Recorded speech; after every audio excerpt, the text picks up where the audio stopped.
The Welcome Ambassador program is a program that brings together community members from Nova Scotia and Halifax in particular to learn about and understand the situation facing newcomers and specifically refugees, and in order for them, hopefully, to begin to take action towards creating inclusive and diverse communities here. So this program really came out of the Syrian surge. So when newcomers arrived from Syria, given the context that was happening there and the great interest that was going on in local communities across the country and specifically here in Nova Scotia.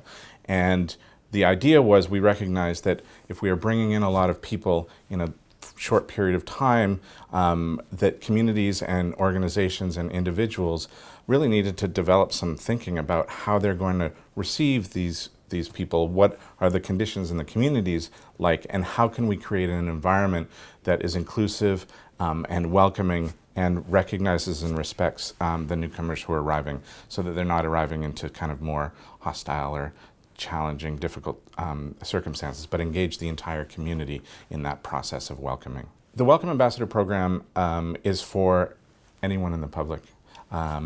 At the same time, the people who come to the program are people who have an interest and some background, maybe experience around this. So we have private sponsorship group. Individuals from private sponsorship groups come to the Welcome Ambassador program. We have people who come from social service agencies, people who are involved in their as tutors, English language tutors, people who are volunteers in the communities in some capacity through the libraries or through service programs. We have people who come who have businesses and are interested in that from that side as well. So we have a very wide range, but they usually come at it from their sort of individual interest, and then the intent is then that they then go back into those places they come from and take action and do some very specific activities in those environments as well. So it's not just taking the program, it's also then applying and thinking about what to do in their own context. And we have people who have taken the program, the Welcome Ambassador program, who have done something in their family and hosted a conversation around newcomers in their family. So that's sort of on the more informal kinds of context. People have offered workshops, lunch and learn programs at their office or in the hospital or in the places where they volunteer. We've had people who have undertaken become volunteers as tutors or become volunteers as and join private sponsorship groups. We even had people take on the Theodore tugboat is an iconic element here in Nova Scotia, and it's like a ferry that goes along the waterfront.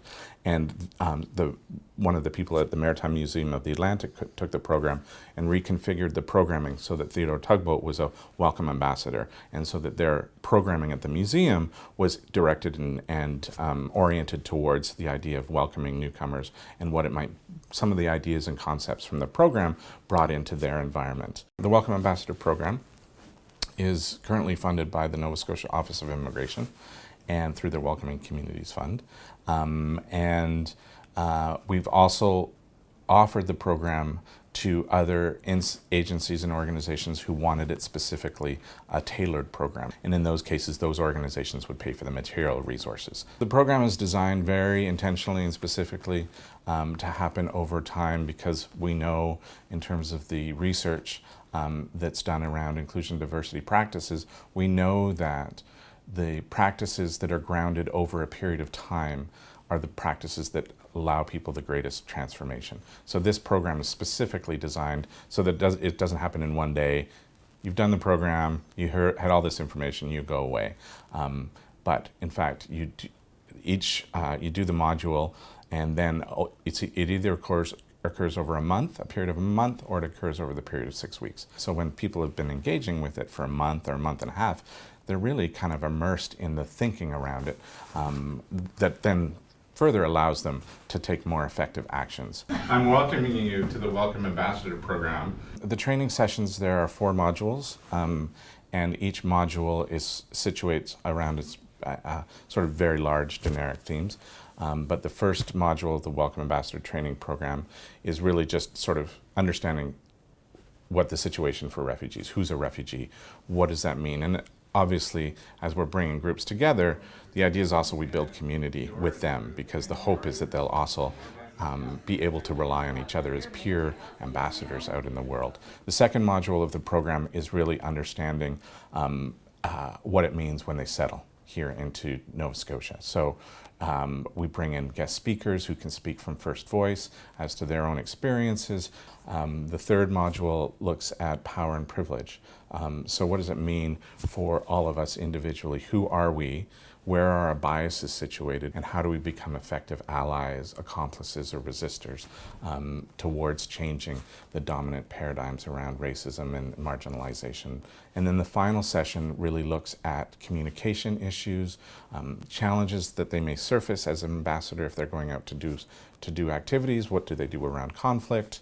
If things arise, how do they kind of surface processes around that? Every ambassador gets a manual that has all of the activities that we've done, all of the information that we provide, so that they can then, if they need access to, say, statistical information, they have it.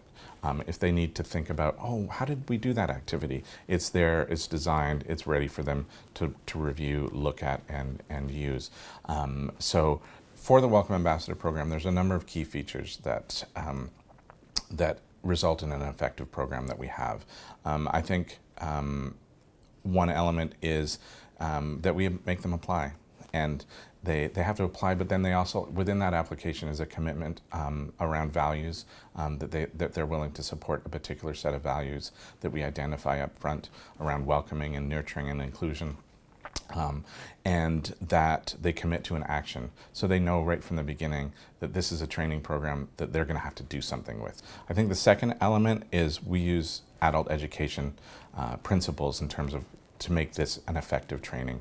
And so what that means is that it's experiential, so that they're practicing and doing real kinds of things with real activities that they then work on and talk about. And then we create an environment of discussion so that there's peer sharing. Another element for its effectiveness is this program happens over time. And again, because it happens over time, it grounds the learnings, the understanding, the commitment, and the applications. They have a form they have to fill out at the end, which outlines their commitments that they sign and that we hold, not because we're holding them onto it, but it's just one of those other elements that helps to situate it for people to go, okay, yeah, I guess I really do have to do this. We know by the connections, the ongoing connections that we continue with the ambassadors, that they are going out and doing it. In fact, most of them far surpass 2 activities, and that just becomes, the 2 activities was just their beginning process, but many of them continue to be deeply engaged in issues that are affecting immigrants and refugees. So one of the reasons why I think the Welcome Ambassador program is a promising practice is that it's easily replicable in other places. We have a template that can be adapted to other places. We in fact have done this program where we offered the training through a Polycom live stream system through the Nova Scotia Community College, whereby we were delivering it in one of the locations and at 4 of the other locations across the province. And so we're constantly looking at and trying to think about, what are we doing, how are we delivering it, and is there different new information that we need to be doing, or process or methodology we need to apply in these contexts. And obviously we're also taking it from the evaluations of the participants. So the participants go through a significant evaluation process after each training, and then following the training, there's an evaluation that they fill out. So there's sort of the immediate response, and then there's the sort of more reflective opportunity to think about what that might have meant for them. And that provides us with information on how to adapt or engage in different kinds of ways. The way that the Welcome Ambassador program measures its outcomes and results is a number of ways. One, we have quantifiable information in terms of who attended the program, what did they attend, and what are they committing to do out as a result of the program. And we can collect information around that range of activities and around the range of number numbers of people that they think that they're going to impact. And so those are some quantifiable kinds of information. We also get some qualitative data in terms of people's sharing their experiences with us through evaluations as well as through participation in the workshops themselves and through follow-up emails that we get. We consistently have very, very high ratings in terms of evaluations of the overall program, as well as like they specifically tell us well, what about this program did you like? What about this activity was helpful to you? And then they give us a narrative around that we compile as well. And those are all really consistently positive and supportive in terms of what we're doing. So this program could definitely operate in rural and remote settings and be contextualized to those settings so that it makes sense and it's using information and resources and understanding. So for instance, if you're talking about settlement services, you're talking about the settlement services that would actually be available in those rural settings. And obviously we offer this in Halifax, which is a medium-sized center, but it's relevant in large centers that you would find Toronto, Vancouver, Ottawa, Montreal, whatever, Calgary. It would be relevant in those large centers as well as small centers. And the beauty of the program is that it can be adapted to kind of those contexts specifically so that it kind of makes sense for where you are. But most of the information would be applicable right across the board. Probably the most significant factor is having a fairly skilled facilitator. That's kind of the most important aspect because you are dealing with some sensitive materials. So we're dealing with sensitivities around, around difference and around power and privilege and how do people navigate and have the experience and knowledge to be able to articulate how to navigate some of those questions that may surface. So that's an element that does require a level of experience and expertise and a knowledge base around the impacts, what's the situation facing newcomers, immigrants and refugees, and specifically understanding the refugee system, which is a fairly complex system, and that does change all the time, and so maintaining, you kind of have to be up to date as to what's going on. We have really taken to the idea of engaging the larger population. How do you engage the larger population in these questions so that they become active participants around making social change and making particularly more welcoming communities and addressing racism, addressing discrimination? We know that there is no other program that really